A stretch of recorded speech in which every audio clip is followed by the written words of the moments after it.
Hello everybody, this is ArtistryUnicorn, and today I'm going to be making a delicious pixel art breakfast for all of my viewers to enjoy, because breakfast is amazing, and we all know this. Anyways, I started off by making a pan for the fabulous foods we made in, and then later on had the breakfast items flying out of the pan like crazy, because bacon be crazy. To get a good starting point for the frying pan, I used the ellipse tool from the Layers and Brushes menu. I increased the size of the brush a good ways, and then slightly lowered it, and filled it in with white so I could have an outline. As you can see, the first time I made the pan a little too small, so I had to increase the brush size and try again. After I had the top of the pan down, I moved on to the bottom, which I did freehand, so it was a lot harder, because it's difficult to get good curves with a mouse and squares. Anyways, I then copied, pasted, and rotated it so that it would be symmetrical. The handle was pretty easy to make. I simply took the top line and duplicated it for the bottom side, with a little curve for the end, which you can see me doing here. The only problem is the first time that I did this, it seemed a bit too skinny. So I brought the lower side of the pan down a little bit so that I could get a thicker handle. But it ended up being that the bottom was fine, but then the top of the handle would get a bit too thick. So then after I had the pan done, I moved it down a little bit to make room for the breakfast foods. I erased the white in the top of the pan so it wouldn't haunt me forever and ruin my life. After that, I erased small parts of the outline so that it wasn't so thick on the edges. It took a bit to do that because it's a pretty time-consuming process to just eliminate pixel by pixel. And then, should I keep this one? Should I not? I don't know. But I think it looks pretty good. Because that way it's, a bit thinner. And they're not just, fat edges. Anyways, moving on to the breakfast food. I started with the egg, which I felt like I didn't have to worry about too much. Because, eggs are broken in different ways every time. So, but, it just didn't look quite right. So I had to tweak it a bit.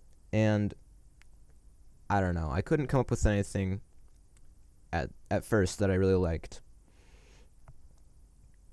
You can see there before I was trying to rotate the pan so that it would add to the illusion of the contents of the pan being flipped out. But that just ended up making a lot of ugly anti-aliasing on the edges. It ended up all right, though, to have the pan flat like that, because then I was able to add more atmosphere because of that.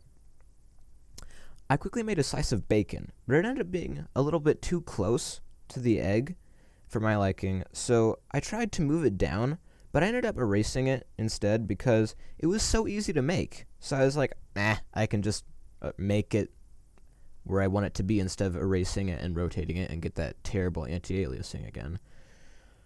Because anti-aliasing is evil. Yeah, I really love the bacon that I have there because it's the way that it's curved. I really love. It's kind of straight up at the beginning and then just curves over, and it really illustrates the flying out that I really want. And plus, it looks super organic because that's one of the main reasons why I love bacon is because it's so organic, and there's the little curls in it that look just really interesting. It was a bit hard, though, to find the right length of bacon that I wanted. As you can see there, the egg just wasn't working for me, so I erased it in favor of a more standard shape of egg with a bit more tilt than the previous one.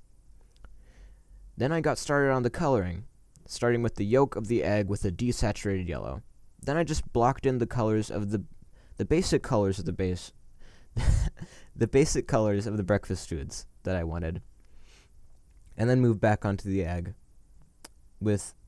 and the part that I really like about the egg is that, like, there's two different outlines for the egg, because there's the egg white and the egg yolk. So I used like a darker yellow for the egg yolk, and then kind of like a tan white almost for the egg white, and I really like that. It's really cool though that I can just like add a couple of pixels of the shading, just like a cooler gray for the shading, and it gives the egg a lot more dimension.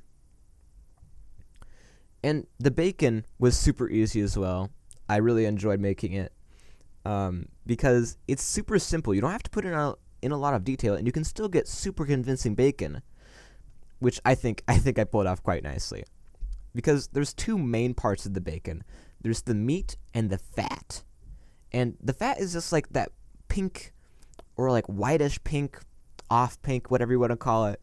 It's that color, and so I could just like block that in, keep the meat color that I have, and then use like a slightly darker outline so that I still have this painterly style, and it's not crazy hard edges like the black was, which I mean still works for some things definitely, but I just wanted to go with a more painterly style because I feel like it's more easy on the eyes and like morning feeling. I don't know.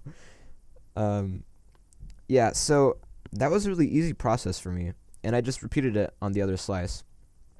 There you can see I was seeing if I could like add a bit to the egg, but I ended up just like erasing just a little bit of it and then like adding just a tiny bit. Just I think I refined it a bit better there. And for the shading of the pan, I decided to go for a pretty dark gray on the inward edge of the pan. At first I wondered if like a pattern would look good on the base of the pan, but like as you can see, I started putting it in, and the way that the pan was shaded on that other side, it just makes the pattern so uneven, and it doesn't really mesh well, because then I have to use a darker gray, and it just doesn't look good. So I ended up going in favor, instead of this, for a more basic look with like just a plain lighter gray like that. And I think that ended up looking really nice. And I also thought it'd be fun to use the same colors for the inside and outside of the pan, giving like the illusion of darker and lighter grays on the outside, and then like more similar on the inside. But that just didn't end up looking right. It just was a bit too harsh on the outside. So I chose lighter colors so that there'd be darker grays inside and lighter grays on the outside, which ended up giving me a really nice like handle color. And I just really loved the way that I could do that with the pan, that like the lighter color still works for the pan, but it works really well for the handle as well, and I still have those dark tones that I want. And you can see there, that's where I'm getting the atmosphere in. It's like that yellow morning breakfast color. It's a really happy color, and to me it just really seems like breakfast, or like morning breakfast, because I mean, when else would you have breakfast? But still, like, it seems like the morning, because, you know, the sun and it's just rising or whatever, and it makes that really nice yellow just like seeping through the windows or whatever. I don't know. And then you can see I was adding the white outline just to give it a bit more of a pop, and like, you know, that classic feel where it's like, oh, this is food, with like this awesome outline, and it's just like bursting from whatever game you're in, I suppose. And it's really cool. It seems like you're gonna eat that bacon and just get a heart, and like, yeah, heart boost and stuff like that, instead of getting like a heart problem and dying because of bacon and stupid cholesterol. That's what it's called, right? I think so. Anyways, then I like added in the stovetop, just a light indication of the stovetop with a light gray. But I wanted to add a burner also, so that the pan doesn't blend in so much with the gray. So I went with this like red color for the burning hot pan, that's like making the the egg and bacon just fly out because it's like so hot, I guess. I don't know. It was a bit hard to find like the right brush setting that I wanted, but I think I ended up landing on something that works really well. And then I outlined it with just a darker gray, and using like the double outline, so instead of doing one line, I used 2 lines of outline, and I think that really makes it more easy to tell what I was going for there. And I really also like that, like, the pan, the darker outline is almost black, and I really like that black outline, but I didn't want to quite go for it because I was going for the painterly style. There I'm adding in the drop shadow for the handle, which I think just pulls it all together, and once that's completed, it just looks like a finished image, and it's really cool. And after that, the drawing was done. I hope you all enjoyed it. Thanks for watching. Tell me down below in the comments what you would like me to pixel next. Like, share, and subscribe. I'll see you later, you little unicorns.